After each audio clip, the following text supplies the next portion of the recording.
Sand gets in my mouth. It tastes almost metallic as it grinds between my teeth. I've been here how long? Half an hour? An hour? Maybe two? I'm not sure. I would have feared this once. The endless cycle of waves and winds, crashing and whooshing in never-ending ruckus. No one to see me but the seagulls. I used to want to be an actor, if you can believe it.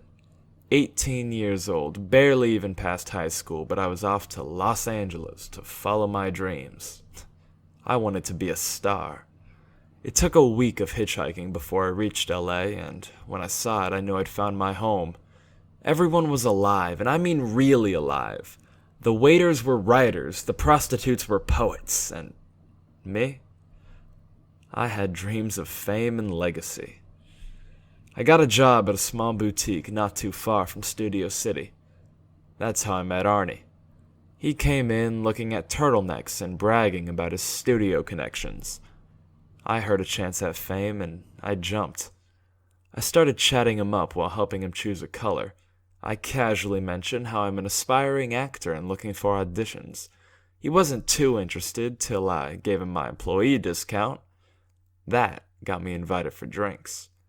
I met Arnie and a couple of his buddies at a bar that was clearly a nice place despite an aesthetic attempt to make it look like a dive. I joined Arnie and them at a booth in the back and the night ensued. I wouldn't have called myself a drinker at the beginning of that night, but there's no better way to get on a man's good side than to drink together. And drink we did. We laughed and joked, and sadly for the other bar-goers, we even sang. I blacked out while being the youngest voice in a drunken choir singing sailor songs. I woke up in a room bigger than my house on a couch more comfortable than my bed. My mouth tasted like shit and vomit had dried into my shirt. I sat up slowly, feeling like any noise would crack my head open. I got up and walked into the next room. I found myself in the kitchen with Arnie eating breakfast at the table. "Mornin', sunshine!" Arnie shouted at me as he waved me over. As I went to sit down, Arnie stopped me. "Hold up," he said, putting his hand up. "I just wanted to give you this." He handed me a thick, yellow envelope. "You got the Virginia Woolf audition. Be ready by Tuesday. Address is in the envelope. Now get out of here. I got my cleaning lady coming at 9. And with that, I was on my way. You should have seen how I rehearsed for that audition. I didn't know a thing about who Virginia Woolf was or what she wrote, but it didn't matter.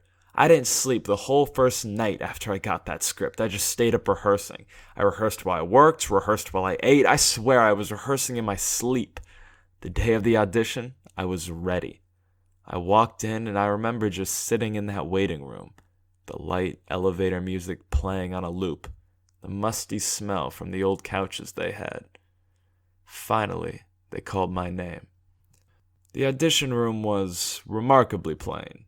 This city, so known for its flash, yet here I was on the brink of fame and I'm met with white walls and gray carpets.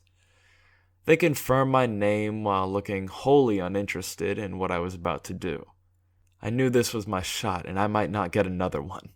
I could feel the heat of every breath I took. The weight of my body took a toll it never had before. And I killed it. There's no other way to say it. I absolutely killed that audition. I knew when Arnie gave me a call he'd have good news. I went out with Arnie again that night. After a long night of booze and powder, I had a taxi take me home.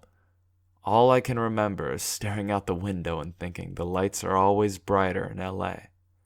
From there, my career really took off. First film a hit, box office blowaway. Immediately, I was hit with follow-up offers. The idea of the Hollywood Walk of Fame became a personal goal for me. Having my name carved into Hollywood forever sounded great to me. So I did more movies, award shows, even some commercials, and I'll admit I didn't exactly keep up the effort I put into Virginia Woolf. What was once an occasional crazy night became normal. Day in and day out of praise and reverence. I thought it would be paradise. But then the boat happened. You see, I was filming this sailor movie by the water, and me and Arnie decided to have some fun one night. We grabbed all the liquor we could carry and took out one of the little speedboats the crew had to make sure no one drowned. The cold wind felt so good on my face that night. We drove straight into the darkness, right into the heart of the sea. We might have turned back, but the liquor kept us going. Right into the crashing waves and the punishing winds. Right into the pouring rain.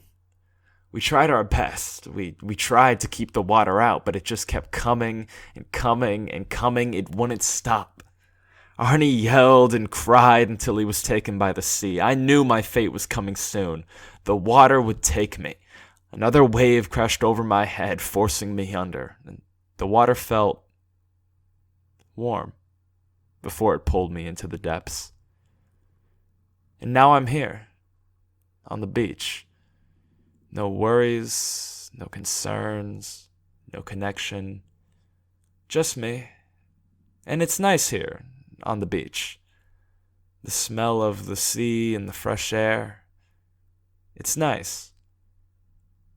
But every night it gets cold. The sun goes down, but the wind keeps blowing. The soothing breath turned frigid. If I had one complaint, that would be it. I just wish it didn't get so cold at night.